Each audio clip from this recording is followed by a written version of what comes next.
Alhamdulillah, kalimat suci, kalimat mulia, kalimat sempurna yang selalu kita ucapkan kepada zat yang suci, zat yang mulia dan zat yang sempurna, yang telah menciptakan, mengurus, mengawas, memiliki dan yang akan memusnahkan apapun yang di langit dan di bumi sesuai dengan kehendaknya. Tidak ada sekutu baginya, tidak beranak dan tidak diperanakkan. Zat yang maha kuat, maha adil, maha perkasa. Dialah Allah, sang pencipta satu-satunya. Dia telah menggantungkan segala kebutuhan kita dengan memuji namanya dengan kalimat mulia, Alhamdulillah. Maka sangat wajar kalau kita selalu mengucapkan kalimat ini. Malam ini teman-teman sekalian kita akan bahas dosa besar ke-50. Imam Az-Zahabi menyebutkan bahwasanya menyakiti kaum muslimin dan mencaci mereka. Muslimin jamak daripada muslim, dan muslim kalau kita ambil secara etimologi Islam atau muslim, Islam adalah pegangan dan muslim adalah orang yang berpegang pada apa? Islam adalah istislamun nafsu lillahi rabbil alamin. Semua yang telah menyerahkan diri kepada Allah sang pencipta, dia sudah serahkan seluruhnya, waktunya, darahnya, hidupnya, apa saja.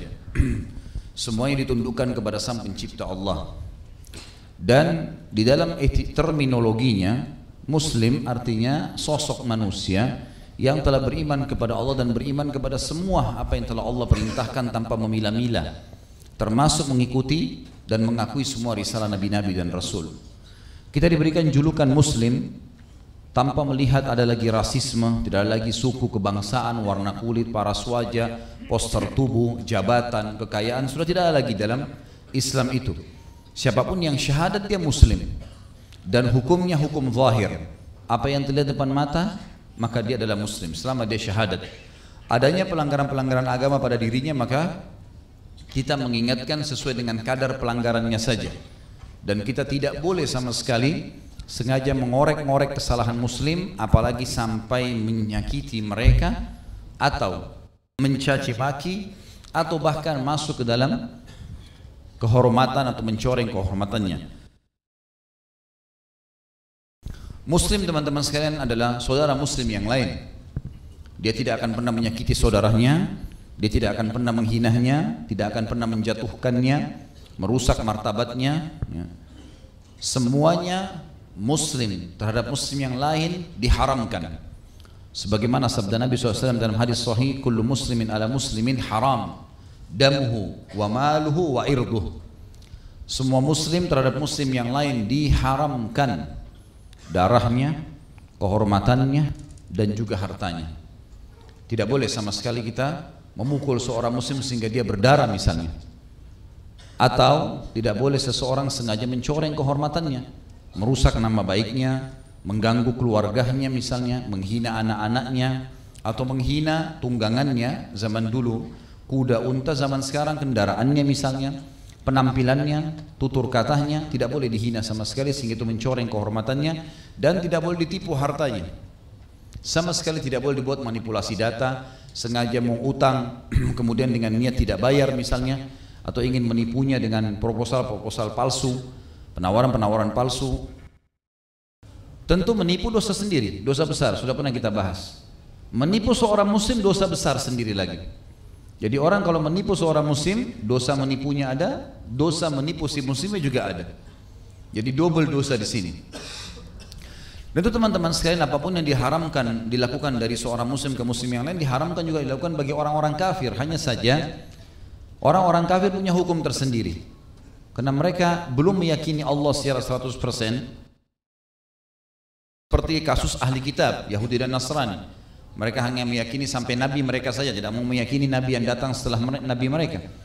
Seperti setelah Musa dan Isa alaihimussalatu datang Nabi Muhammad alaihimussalatu yang sudah kita imani keberadaan risalahnya.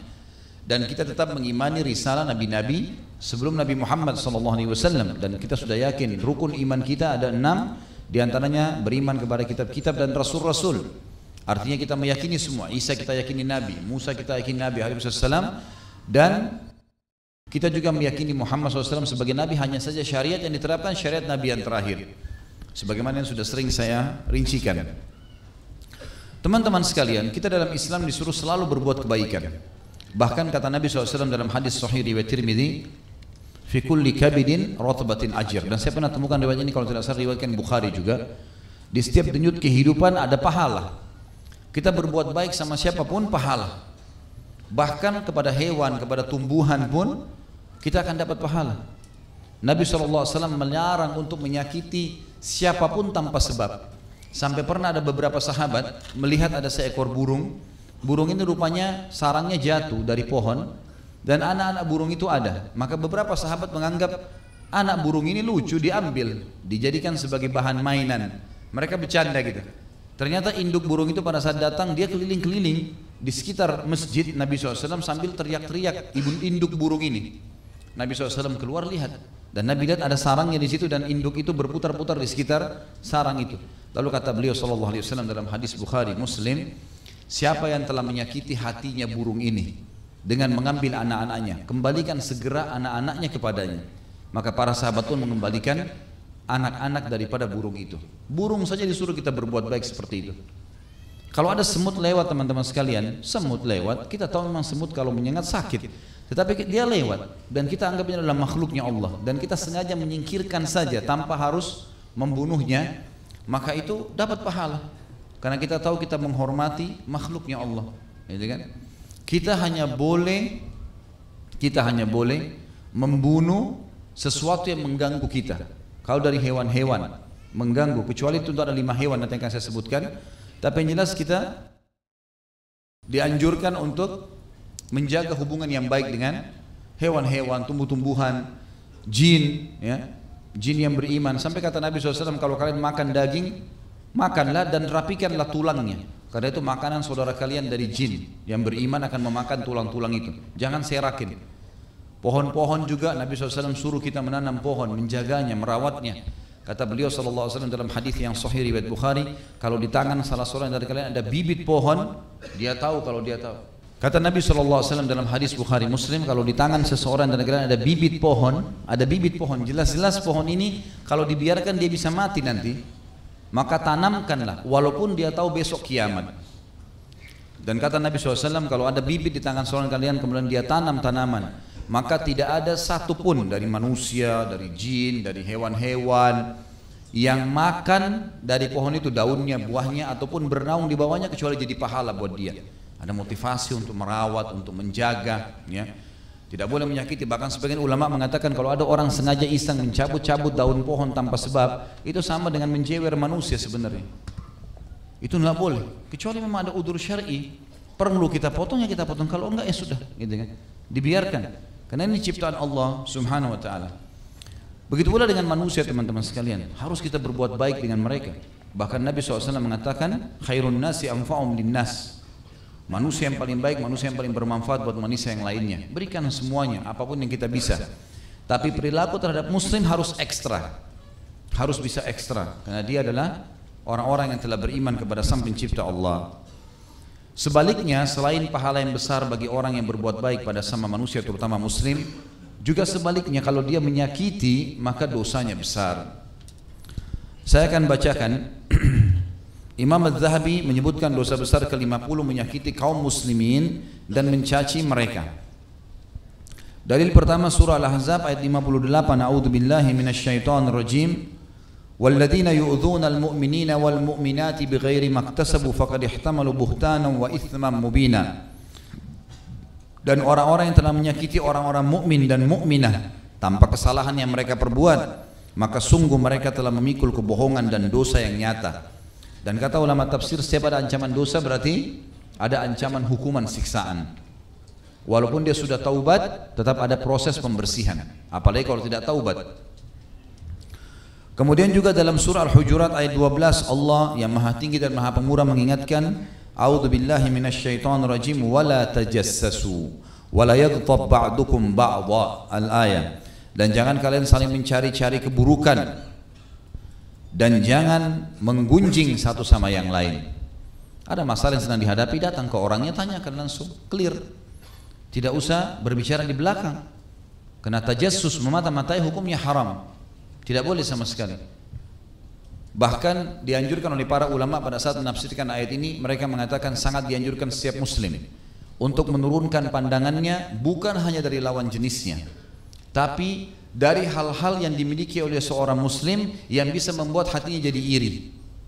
Misal kalau dia lihat ke kendaraan orang, hatinya hasut, dia harus turunkan pandangan, jangan lihat kendaraan itu. Atau dia lihat rumahnya seseorang mewah, maka dia takut hatinya hasut, dia alihkan pandangan matanya. Sampai seperti itu. Jadi bukan hanya sekedar lawan jenis, tapi apa saja yang membuat bisa menyakiti seorang muslim, maka dihindarkan. Pernah ada sahabat jalan di pasar Madinah, tidak lihat apa-apa. Pedangnya, dia tidak punya sarung pedang, tidak disarungin, maka ditaruh di pinggangnya. Lalu Nabi SAW lihat mengatakan, beritahukan orang itu supaya dia membungkus pedangnya, jangan sampai dia menyakiti muslimin. Padahal dia tidak niat apa-apa orang itu, bukan niat mau mengganggu, bukan niat mau apa. Tapi siapa tahu bisa menjadi penyebab, maka ini sudah cukup untuk dilarang dalam Islam. Maksud dalam tajassus teman-teman sekalian adalah memata-matai profesi seseorang. Ya. Dia menikah dengan siapa? Ya, kenapa dia menikah? Kenapa dia cerai? Kenapa dia kerja? Kenapa kulitnya putih? Kenapa mukanya begitu? Kenapa rambutnya begitu? Enggak ada urusan sama kita. Ya. Yang kita perlu luruskan kalau seandainya itu melanggar agama, luruskan. Itu kewajiban kita. Tapi kalau tidak, ya tidak usah. Tidak usah mencampuri urusan orang lain. Makin kata ulama seseorang muslim mengurung dirinya di tanggung jawab yang diamanahkan oleh Allah kepadanya, maka makin selamat di dunia dan di akhirat.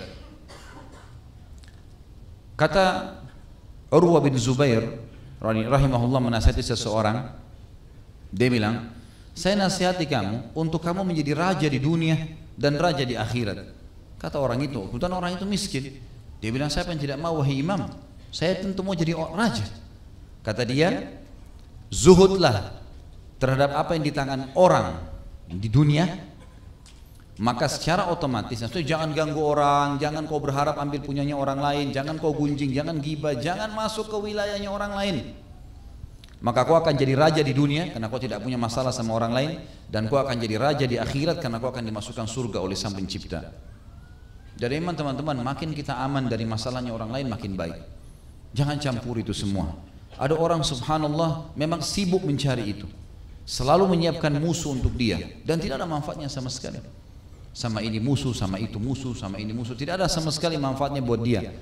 Maka ini akan menjadi masalah. Dan dikatakan wala yaghtab ba'dukum ba'dha, sama maknanya kurang lebih memata-matai, melihat dengan mata, sementara menggunjing adalah sengaja mengucapkan aib yang ada pada diri saudara muslim kita. Dalam surah Al-Humazah ayat 1, sebenarnya Al-Humazah ini lengkap, satu surah itu berbicara masalah ini ya. Masalah tidak bolehnya seseorang menceritakan aib saudaranya muslim, ya, masuk ke dalam wilayah kehormatan dia, semua ini enggak boleh. A'udzubillahi minasyaitonirrajim. Wailun likulli humazatin lumazah.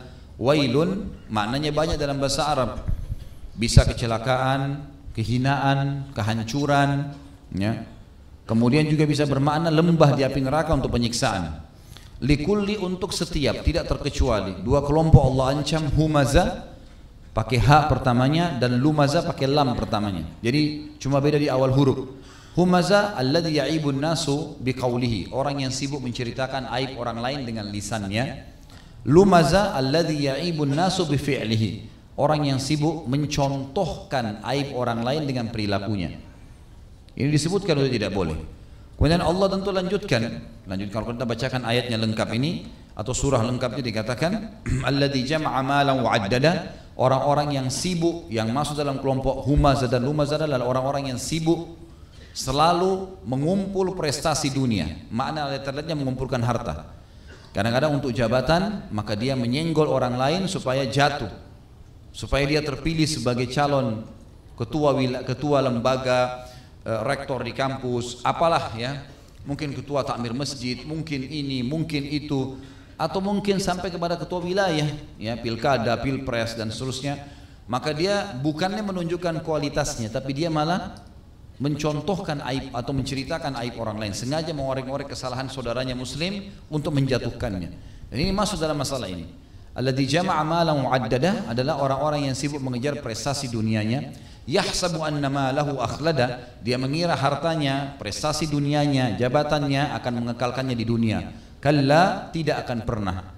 La yumbadanna fil hutama, pasti dia akan dilempar ke dalam hutamah. Wa ma adraka mal hutama, apakah kalian tahu apa itu hutama? Kenapa harus takut? Narullahil muqadah, Apinya Allah yang muqadah. Muqadah artinya teman-teman mushta'ilah, berkobar-kobar. Kita kalau ambil korek gas kecil, bakar jari kita, memar. Ya. Mungkin cuma hitungan detik, kalau 1 menit mungkin matang tangan kita. Bagaimana kalau api yang berkobar disemprotkan ke badan kita? Ini diibaratkan seperti itu.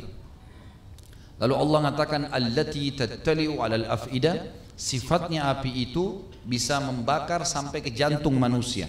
Kata ulama tafsir, kalau kita bakar manusia dari kakinya, kemungkinan jantungnya terakhir yang terbakar. Karena semuanya bisa terbakar melalui kulit, ya. Tapi jantung tersembunyi di belakang tulang, gitu ya. Tulang dada, tulang rusuk, maka berarti secara otomatis dia akan lama. Tapi neraka utama begitu membakar kakinya langsung membakar jantungnya. Tidak cukup sampai situ. Setelah dikatakan sampai pada jantung manusia, innaha alaihim mu'sadah. Sesungguhnya api itu mengelilingi mereka. Makna yang lain mu'sadah adalah multasiqah, melengket, melekat. Jadi kalau kita lemparkan api ke orang, semprotkan api lalu api itu tertarik lagi ke senjata kita misalnya, dia hanya rasakan percikan api kemudian selesai. Mungkin panas, mungkin memar, tapi bagaimana kalau badan orang itu dikasih minyak atau bensin lalu disemprot api lalu apinya melengket di badannya sampai dia mati terbakar. Maka ini yang dimaksud dengan innaha alaihim mu'sadah.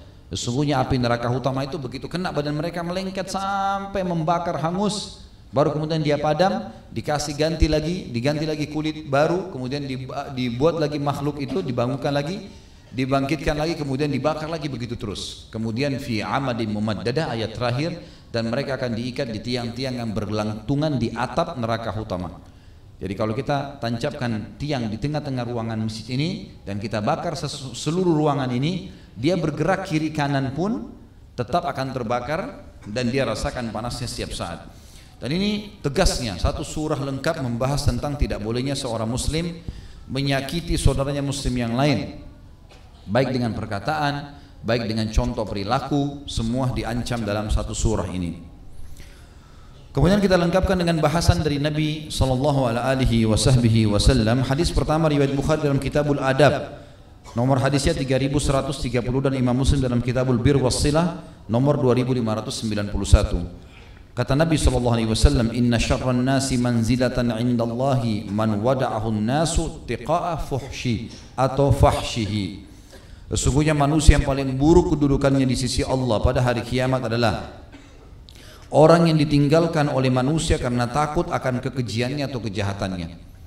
Jadi kita muhasabah masing-masing teman-teman sekalian. Kalau ada di diri kita, setiap kali kita mau berteman dengan orang, mengunjungi kerabat, berbicara dengan orang lalu orang lain berusaha menghindar, itu menandakan ada masalah nih. Bahkan sudah jelas-jelas divonis orang ini adalah orang yang paling buruk kedudukannya di sisi Allah, artinya paling berat siksaannya pada hari kiamat. Kemudian dalam hadis yang lain, baginda Nabi SAW mengingatkan dalam riwayat Tirmidzi dalam kitab Bir Wassilah nomor hadisnya 2003, dan juga Abu Daud dalam Kitabul Adab nomor 4799. Kata baginda Nabi SAW, Inna allaha yubghidul fahishal badhi. Sesungguhnya Allah murka kepada orang yang keji dan gemar berkata kotor. Fahish diistilahkan dalam bahasa Arab perbuatan keji, artinya perbuatan yang diikuti dengan perkataan buruk dan jamahan tangan atau kaki atau sentuhan kaki yang kasar. Itu dikatakan dengan fahish. Kalau seseorang orang Arab mengatakan orang ini fahish, maka berarti dia rusak perkataannya, rusak perbuatannya, ya. Allah benci dengan orang yang fahish dan badhi. Badhi ini suka gemar untuk berkata kotor, dalam arti kata apa saja ya, walaupun dia dalam bercanda, walaupun dia berbicara dengan istrinya atau dengan suaminya, bercanda sama anaknya, semuanya dengan kalimat kotor. Itu diistilahkan dengan badhi. Semua ini tentu teman-teman sekalian tujuannya untuk menghindari jangan sampai menyakiti orang lain. Di dalam hadis yang ketiga adalah hadis riwayat At-Tayalisi dari Usama bin Syarik dan isnadnya sahih. Kata Nabi SAW, kullul muslimi alal muslimi haramun irduhu wa maluhu wa damuhu at-taqwa hahuna bihasbi imri'in minasyarri an yahkira akhahu muslim. Setiap muslim terhadap muslim yang lain diharamkan kehormatannya. Gak boleh sama sekali dicoreng apapun yang berhubungan dengan martabatnya. Nama baiknya kah, ya ekonominya kah, istri dan anaknya kah, atau suami sama anaknya kah, tidak boleh sama sekali dicoreng hubungannya, tidak boleh dirusak sama sekali irdi, kehormatannya. Mal adalah hartanya, tadi sudah saya jelaskan di awal pembukaan kita, tidak boleh ditipu, tidak boleh diambil, tidak boleh sengaja utang nggak bayar. Wadamuhu, dan darahnya tidak boleh ditumpahkan. Ya. Takwa itu ada di sini, kata Nabi SAW. Kepatuhan itu ada di sini, lalu beliau berikan isyarat ke dadahnya. Artinya apa yang saya sampaikan ini akan berbekas pada orang yang berbicara atau menanamkan di dalam hatinya. Kepatuhan kepada Allah akan ada di dalam hati seseorang. Dan cukuplah sebagai sebuah keburukan yang berat sekali bagi seseorang pada hari kiamat. Keburukan, kekejian artinya hukuman yang berat. Ya. Dengan cara dia merendahkan saudaranya muslim. Dengan cara dia merendahkan saudaranya muslim, apa saja. Mungkin karena dia merasa lebih ekonominya, maka dia merendahkan orang lain. Dan saya sudah pernah bilang teman-teman sekalian, kalau masih ingat, selalu saya ucapkan itu ya. Jauhi syamata. Syamata menganggap remeh orang lain, tidak boleh sama sekali. Bahkan terhadap musuh pun kita nggak boleh syamata, nggak boleh kita menganggap remeh. Makanya doa Nabi SAW, lindungilah kami dari syamatatil a'da. Jangan sampai kami menganggap remeh musuh. Karena di perang Hunain, setelah pembebasan kota Mekah, pasukan muslimin di awal peperangan kalah, padahal jumlah mereka lebih banyak dari pasukan musuh. Karena jumlah muslimin di atas 12.000 orang pada saat itu. Belum pernah pasukan Islam dari pertama Nabi SAW hijrah ke Madinah sampai pembebasan kota Mekah sejumlah itu. Pasukan yang ada di Hunain 8.000-9.000 orang, lebih sedikit pasukan musuh. Maka muslimin sebagian besar menganggap remeh. Oh itu musuh, pasti kita menang lah. Seperti itu. Syamata ada namanya, menganggap remeh musuh. Maka apa yang terjadi? Allah buat muslimin kalah di awalnya. Sampai Nabi SAW menyusun pasukan kekuatan kembali, kemudian menasihati mereka, baru kemudian menyerang, barulah menang setelah itu. Jadi nggak boleh sama sekali kita menganggap remeh orang lain. Dan saya sudah pernah bilang statement Umar bin Khattab, dan jangan lupa teman-teman sekalian, ini disampaikan oleh salah satu imam Masjid Haram pada saat kami lagi sholat Jumat. Sampaikan khutbah, dan saya juga baru dengar riwayat itu. Tapi luar biasa khutbah Jumat beliau, dan beliau mengatakan sampai hampir seluruh Masjid Haram tutup menangis. Dan ini belum lama untuk kami bimbing umrah pada saat itu. Lalu dia mengatakan, hati-hati dengan syamata wahai muslimin. Di antaranya statement Umar bin Khattab, saking fahamnya masalah ini, dia mengatakan kalau wanita hamil lewat di hadapanku, lalu aku bilang, ih perutnya besar ya, aku khawatir Allah membuatku hamil. Atau Allah akan membuat aku dihukum perutku jadi membesar karena menganggap remeh. Padahal perempuan wajar kalau hamil perutnya membesar. Tapi sampai seperti itu. Artinya tidak boleh sama sekali merendahkan orang lain. Di dalam riwayat yang lain teman-teman, hadis kita yang keempat, maaf ini hadis yang kelima. Hadis yang keempat tadi riwayat Tirmidzi dan dihasankan oleh beliau. Hadis yang kelima ini adalah hadis riwayat Imam Muslim, dan Imam Muslim meriwayatkan dalam kitab Bir Wasilah nomor 2564. Kata Nabi SAW, al-muslimu akhul muslim, la yadlimuhu, wa la yakhdhuluhu, wa la yahkiruhu, bihasbi imri'in minasyarri an yahkira akhahu muslim. Setiap muslim adalah saudara satu sama yang lain, tidak boleh menzaliminya. Zalim berarti mengambil haknya atau tidak memberikan haknya. Dua ya, kezaliman itu masuk dalam dua pintu. Bisa kita tidak memberikan haknya, misal pegawai tidak digaji, misal istri anak tidak diberikan nafkah, ya, janji tidak ditepati, ini berarti haknya kita tidak kasih, atau kita mengambil dari dia sesuatu. Dua-duanya kezaliman. Setiap muslim adalah saudara muslim yang lain, tidak boleh menzaliminya, tidak boleh membiarkannya terzalimi, dan tidak juga merendahkannya. Cukuplah seseorang berbuat keburukan dengan cara dia merendahkan saudaranya sesama muslim. Jangan anggap remeh teman-teman sekalian. Kalau kita lihat ada orang pakaiannya kotor, penampilannya mungkin kurang, kita alhamdulillah selamat dari itu, bersyukur kepada Allah. Alhamdulillah, engkau telah selamatkan aku ya Allah dari itu. Mudah-mudahan engkau memberikan saudaraku ini sesuatu yang lebih. Seperti itulah. Misal contoh, antum jalan pakai mobil tahun 2016, Masya Allah baru. Biasanya syaitan menggunakan cara untuk membuat kita menghina orang lain. Lewat di sebelah kita mobil tahun 70-an. Mobilnya sudah tua, banyak rusaknya. Apa yang harus kita lakukan? Alhamdulillah. saya engkau berikan mobil seperti ini ya Allah, bantulah saudaraku itu agar mengganti mobilnya. Misal, jangan bilang wah mobil tua gitu. Ya. Nih mobil baru nih, ingat syamata ini. Jangan tiba-tiba Allah balik. Berapa waktu kemudian dia yang pakai mobil baru, antum yang pakai mobil butut nanti. Ya. Nggak boleh. Motor orang lain, ya, penampilannya. Pokoknya apapun yang Allah berikan kelebihan teman-teman, ucapkan alhamdulillah, itu saja. Bahkan kata Nabi SAW, siapa yang melihat aib atau kekurangan pada diri seseorang yang lain, maka dia semestinya membaca doa yang mulia, alhamdulillahilladzi afani mimma btala bihi. Segala puji bagi Allah yang telah menyelamatkan saya dari apa yang diujikan kepada orang ini. Wa faddalani ala katsir mimma khalaqa tafdila, dan telah mendahulukan saya dengan kelebihan yang banyak dibandingkan makhluknya yang lain. Kemudian dikatakan teman-teman sekalian, beliau mengangkat lagi firman Allah Subhanahu wa taala dalam surah An-Nur ayat 19. Ini tersisipkan, semestinya ayat Al-Qur'an ini di awal ya, berikut dengan dalil Al-Qur'an, tapi kita bacakan karena beliau menulisnya di sini. Imam Adz-Dzahabi rahimahullah menulisnya An-Nur ayat 19. A'udzu billahi minasyaitonir rajim. Innal ladzina yuhibbuna an tashi'al fahishatu fil ladzina amanu lahum 'adzabun 'alimun fid dunya wal akhirah. Sesungguhnya orang-orang yang ingin suka berita perbuatan yang keji tersyiar di kalangan orang-orang yang beriman, hasud, iri, lihat orang lain maju, orang lain itu terus dia sibuk dengan itu terus. Kenapa ya, selalu merasa kenapa orang lain punya kelebihan. Lalu dia sebarkan sesuatu yang bisa menjatuhkan ya, reputasinya, kebaikannya orang itu. Di kalangan orang-orang beriman, sesungguhnya orang-orang yang ingin agar berita perbuatan yang keji tersyiar di kalangan orang-orang beriman, maka mereka mendapatkan azab yang pedih, bukan cuma di akhirat, di dunia dan di akhirat. Hukuman akan datang. Bahaya sekali ini. Dan jangan coba-coba teman-teman sekalian, makanya jangan masuk kepada wilayahnya orang lain. Usahakan mata kita melihat sesuatu yang baik. Bahkan apa kata Nabi SAW kepada para sahabat? Jangan ada yang memulai pembicaraan denganku ya, dengan menceritakan keburukan sahabat-sahabatku.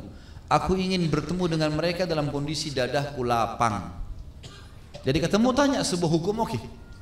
Minta nasihat, oke. Jangan bilang si fulan begini, si fulan begini. Saya nggak mau dengar itu semua, kata Nabi SAW. Tidak perlu ya, kalau ada masalah nanti dipecahkan, iya. Tapi kalau ada orang sibuk dengan ini, tiap hari menceritakan saya kesalahan orang lain, ini dilarang di dalam agama kita. Hadis yang ke-6 diriwayatkan Imam Bukhari dalam kitab di sini disebutkan sama ya, tentang masalah dalam kitab adab ya. Nomor hadisnya 6044. Nabi SAW bersabda, sibabul muslimi fusuqun wa qitaluhu kufur.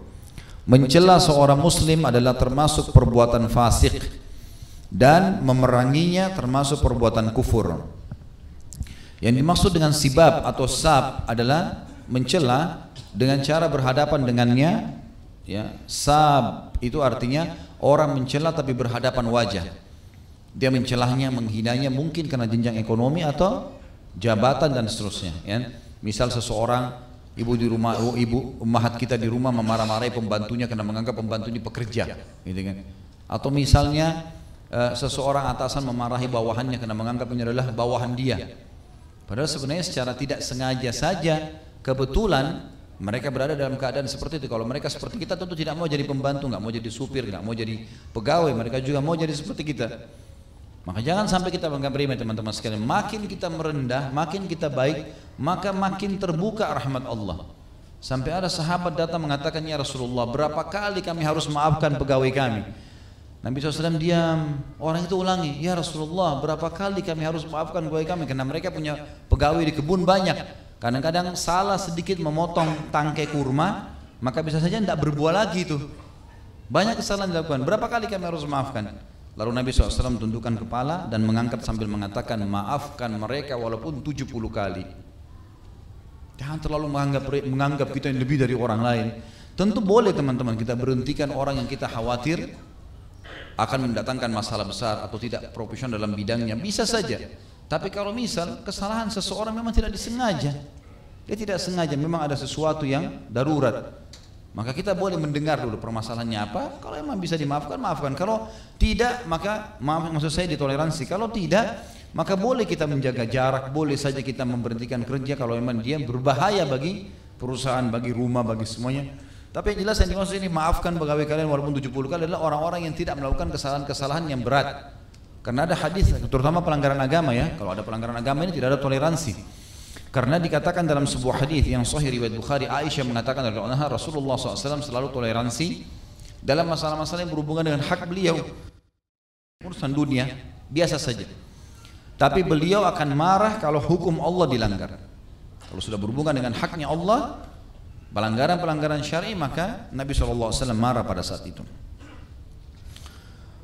Hadis yang lain atau hadis kita yang ketujuh adalah riwayat Imam Muslim. Dan hal ini disebutkan oleh Imam Muslim dalam Kitabul Iman bab di nomornya saja langsung nomor hadis 46. Kata Nabi SAW, la yadkhulul jannata man la ya'manu jaruhu biwa'iqah. Tidak akan masuk surga orang yang mana tetangganya tidak merasa aman dari keburukannya. Ini kurang lebih sama.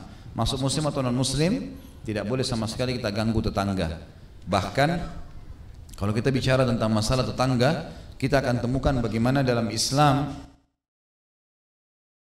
tetangga itu harus didahulukan. Sampai Nabi SAW bersabda dan ulama jadikannya sebagai salah satu bahasan penting dalam masalah fikih, al-jaru ahaqqu bisaqabati jarihi. Tetangga lebih berhak dari penawaran tetangganya. Jadi hukum syariat teman-teman dalam buku-buku fikih dibahas oleh para ulama. Kalau kita mau jual mobil, mau jual rumah, mau tawarin apa, tetangga paling pantas ditawarkan. Dan Nabi SAW mengatakan, saya hampir saja mengira tetangga akan diberikan warisan dalam syariat, dalam Islam, saking seringnya Jibril mewasiatkan kepada aku tentang tetangga. Bagaimana kita berbuat baik, jangan ganggu orang lain, putar sesuatu yang besar mengganggu tetangga di sebelah, sengaja menutup jalan, sengaja ini, sengaja itu, tidak pernah menyapa, tidak pernah membantu dalam keadaan susah, atau bahkan kadang-kadang ada yang mengambil haknya tetangga, sebidang tanah diambil atau apa sajalah ya. Ini semua adalah perbuatan yang diharamkan di dalam agama Islam. Bahkan Nabi mengancam ya, tidak akan masuk surga orang yang tetangganya tidak merasa aman dari keburukannya. Hadis yang ke-8. Hadis diriwayatkan oleh Bukhari dalam Kitabul Adab nomor 6016 dan Imam Muslim dalam Kitabul Iman nomor 46. Kata Nabi SAW, wallahi la yu'min, wallahi la yu'min, wallahi la yu'min. Qila man ya Rasulullah? Qala alladhi la ya'manu jaruhu biwa'iqah. Demi Allah tidak dihitung seseorang itu beriman. Demi Allah tidaklah beriman. Demi Allah tidaklah beriman. Ditanyakan kepada beliau, siapa yang anda maksudkan wahai utusan Allah? Kata Nabi SAW, orang yang mana tetangganya tidak merasa aman dari keburukan dirinya. Sebagian ulama merincikan tentang masalah tetangga. Seluas apa sih sebenarnya kedudukan tetangga itu, atau sampai berapa rumah dihitung tetangga? Ada pendapat yang mengatakan tetangga adalah orang yang berada di sekitar kiri kanan rumah, depan dan belakang yang paling dekat. Ini pendapat. Tapi ini pendapat dimarjuhkan, artinya sebagian kecil ulama memilihnya.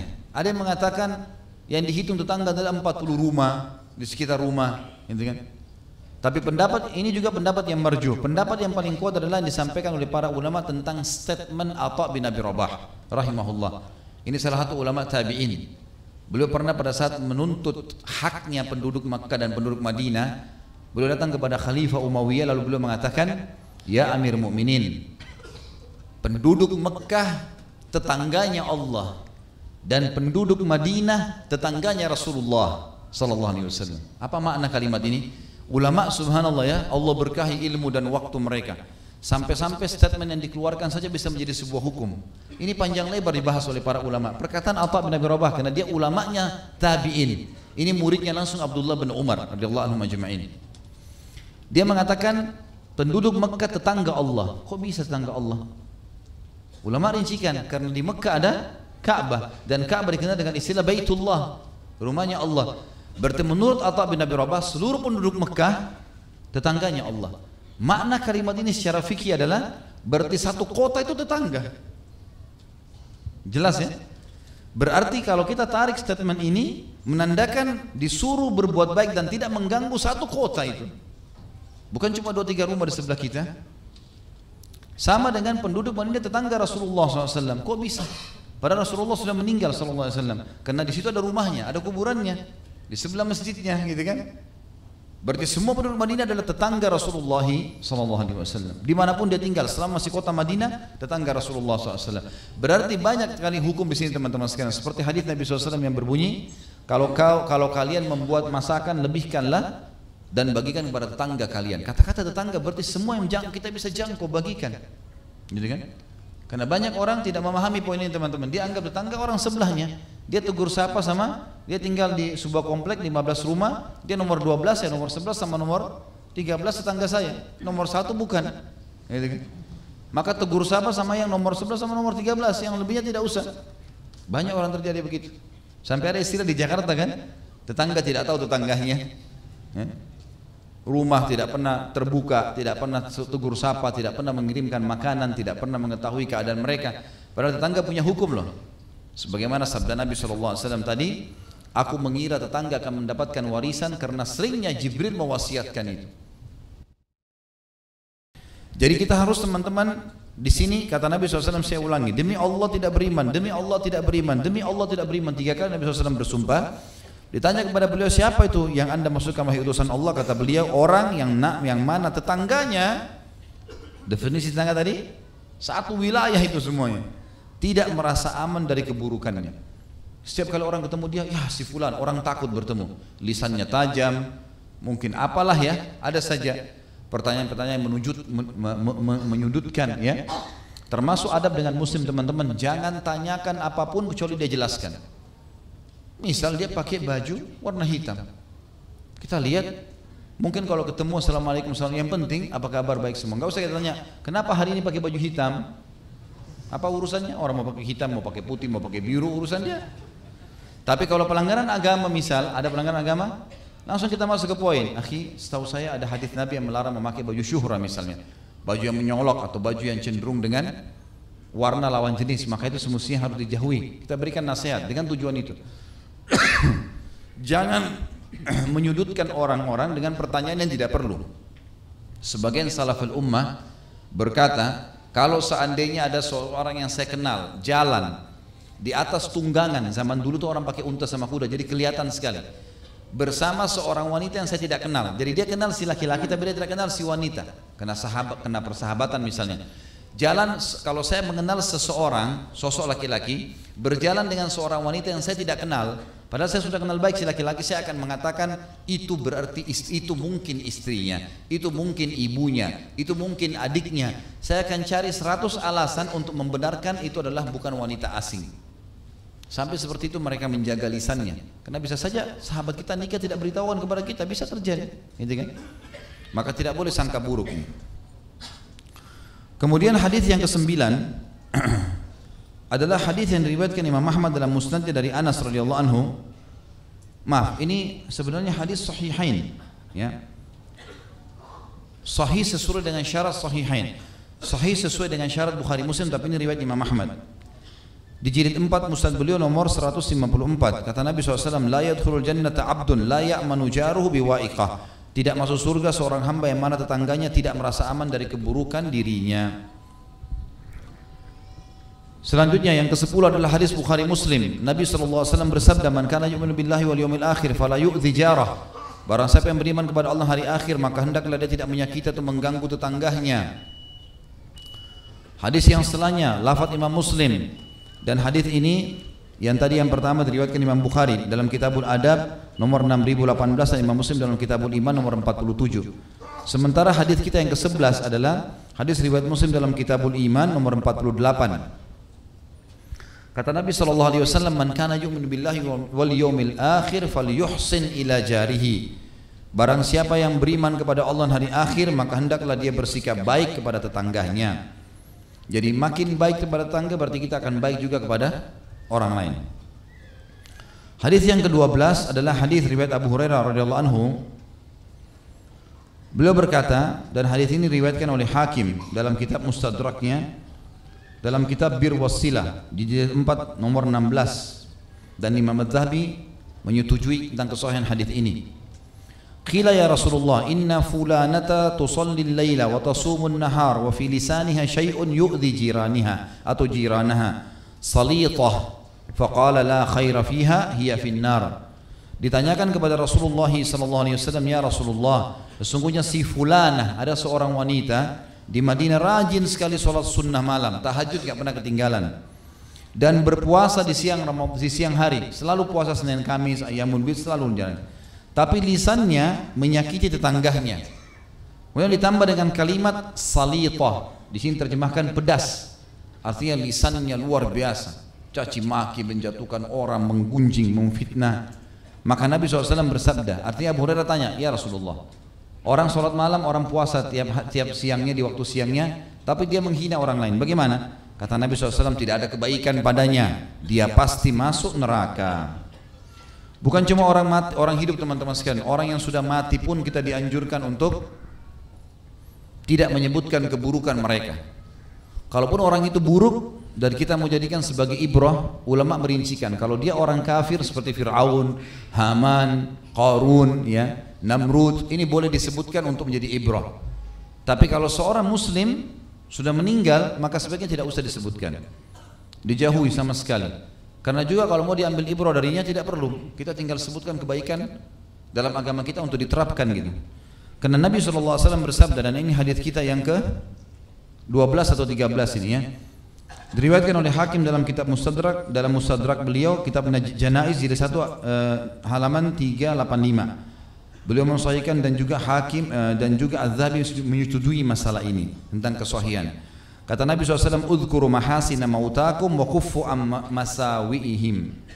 Sebutkan kebaikan-kebaikan orang yang telah meninggal dunia dari kalian, dan cukuplah, jangan bicarakan kejelekan mereka. Sudah selesai, jangan lagi disebut-sebut. Selanjutnya tentu saya seperti biasa teman-teman, kita akan ambil waktu durasi azan iqamah ini, kita akan masuk menyelesaikan hadis-hadis, karena nanti setelah sholat ba'da isya kita akan langsung masuk ke pertanyaan. Hadis selanjutnya yang ke-13 ya, 12, 13, ini yang ke-14 ya. Abi Dzar radhiyallahu anhu meriwayatkan bahwa beliau telah mendengarkan Nabi SAW bersabda, man da'a rajulan bil kufri aw qala aduwallah wa laysa kadzalika illa raja' alaihi. Saking pentingnya harus jaga lisan, hadis Bukhari Muslim menjelaskan. Bukhari menyebutkan dalam Kitabul Adab nomor 6045, Muslim dalam Kitabul Iman nomor 61. Kata Nabi SAW, barang siapa yang memanggil seseorang dengan sebutan kafir karena perilakunya buruk misalnya, tapi dia masih muslim, atau dia mengatakan wahai musuh Allah, mungkin karena perilaku maksiatnya, padahal kenyataannya tidak demikian, dia belum tahu. Jangan cuma nilai orang dari penampilan, melainkan pasti akan kembali kepada pengucapnya. Hadis yang selanjutnya yang ke-15, diriwayatkan hadis ini oleh Abu Daud dalam Kitabul Adab nomor 4878, dan Imam Ahmad dalam Musnad beliau di jilid 3 nomor 224 atau halaman 224. Rasulullah SAW bersabda, lamma urija bi marartu bi qaumin lahum azfarun min nuhasin yakhmishuna wujuhahum wa sudurahum faqultu man haula'i ya Jibril faqala alladhina ya'kuluna luhuman nasi wa yaqa'una fi a'radihim. Pada malam aku diperjalankan, diisrakan, menerima perintah salat. Kata Nabi SAW, aku melewati satu kaum yang mempunyai kuku-kuku dari tembaga yang tajam, kemudian mereka mencakar wajah dan dada mereka sendiri. Lalu aku bertanya, siapa mereka itu wahai Jibril? Lalu Jibril alaihissalam menjawab, mereka adalah orang-orang yang memakan daging manusia dan terjerumus membicarakan kehormatan orang lain. Memakan daging manusia maksudnya adalah menceritakan aib orang lain. Yang ke-16, hadis Nabi SAW riwayat Bukhari Muslim. Bukhari menyebutkan dalam Kitabul Adab nomor 5973, dan Imam Muslim dalam Kitabul Iman nomor 90. Tirmidzi juga menyebutkan dalam kitab Bir Wassilah nomor 1903, dan Abu Daud dalam Kitabul Adab nomor 5141. Kata Nabi SAW, inna minal kabairi syatmar rajuli walidayhi. Qalu ya Rasulullah, wa hal yashtumur rajul walidayhi? Qala na'am, yasubbu abar rajuli fayasubbu abah, wa yasubbu ummahu fayasubbu ummahu. Sesungguhnya di antara dosa-dosa yang besar adalah seseorang sengaja mencaci maki kedua orang tuanya sendiri. Maka para sahabat bertanya, wahai utusan Allah, bagaimana ada seseorang yang mencaci maki kedua orang tuanya? Kayaknya sulit untuk difahami. Bagaimana kami memahami itu? Kata Nabi SAW, iya, dia mencaci maki bapak seseorang, maka orang yang dicaci maki bapaknya mencaci maki bapak dia. Karena dia penyebab berarti sama saya dia caci sendiri bapaknya. Dan dia mencaci maki ibu seseorang, maka orang itu pun mencaci maki ibunya. 3 hadis yang terakhir teman-teman sekalian.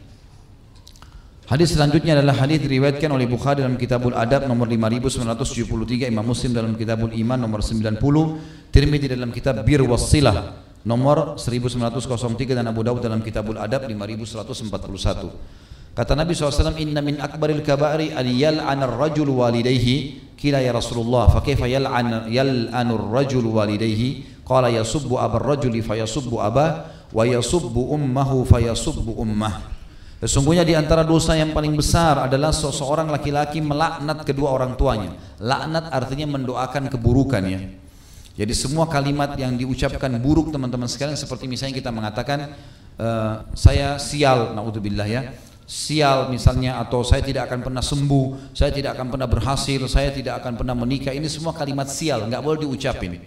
Di kamus benak seorang muslim harus habis semua itu. Semuanya yang ada perkataan positif, sebagaimana Nabi SAW katakan dan saya sudah sampaikan di beberapa pertemuan kita, terulang-ulang hadis ini. Saya tidak suka dengan kalimat pesimis. Saya tidak bisa, saya tidak mungkin sembuh, saya tidak mungkin nikah, saya tidak mungkin berhasil. Tidak boleh ada semua ini. Kalimat ini harus dihapus. Maka yang boleh adalah kata Nabi, saya suka al-fa'al atau kalimat optimis. Saya akan bisa, saya akan sembuh, saya akan mampu. Sampai sebagian salaf mengatakan kalau seandainya saya ribut dengan istri saya, kemudian sebelum saya pulang saya mengatakan insya Allah istri saya sudah jadi baik. Berharap itu doa kepada Allah yang Maha Tinggi dan Maha Pemurah, maka Allah mengubah keadaan istri saya menjadi baik gara-gara kalimat tersebut. Dikatakan di sini teman-teman sekalian, sesungguhnya di antara dosa besar adalah seseorang melaknat kedua orang tuanya. Ditanyakan kepada beliau, wahai utusan Allah, bagaimana mungkin seseorang laki-laki atau seseorang melaknat kedua orang tuanya? Beliau menjawab, dia mencaci maki bapak seseorang, lalu orang itu balik mencaci maki bapaknya, dan dia mencaci maki ibu seseorang, maka orang itu pun balik mencaci maki ibunya. 2 hadis yang terakhir adalah hadis kita, ini kalau tidak salah yang ke-17 ya, hadis riwayat Bukhari dalam Kitabul Adab nomor 6045. Kata Nabi SAW, la yarmi rajulun rajulan bil fusuki wal kufri illa irtadda alaihi illam yakun sahibuhu kadzalik. Tidak ada seseorang yang sengaja menuding, mengucapkan kalimat dengan lisannya seseorang yang lain dengan kefasikan. Orang ini buruk, orang ini begini, orang ini begitu. Atau kekufuran, orang ini kafir. Melainkan pasti kembali pada dirinya jika orang tersebut tidak demikian adanya. Yang terakhir adalah larangan Nabi SAW terulang lagi tentang tidak boleh caci maki orang mati adalah riwayat Bukhari. Dalam Kitabul Janaiz nomor 1393, Abu Dawud dalam Kitabul Adab 4899, Nasai dalam Kitabul Janaiz nomor 53. Kata Nabi SAW, la tasubbul amwata fa innahum qad afdhu ila ma qaddamu. Jangan pernah mencaci maki orang yang sudah meninggal dunia, karena sesungguhnya mereka telah sampai kepada pahala amal yang telah mereka kerjakan. Allah sudah berikan mereka apa yang mereka kerjakan. Kalau baik dapat, kalau buruk mereka sudah dihukum.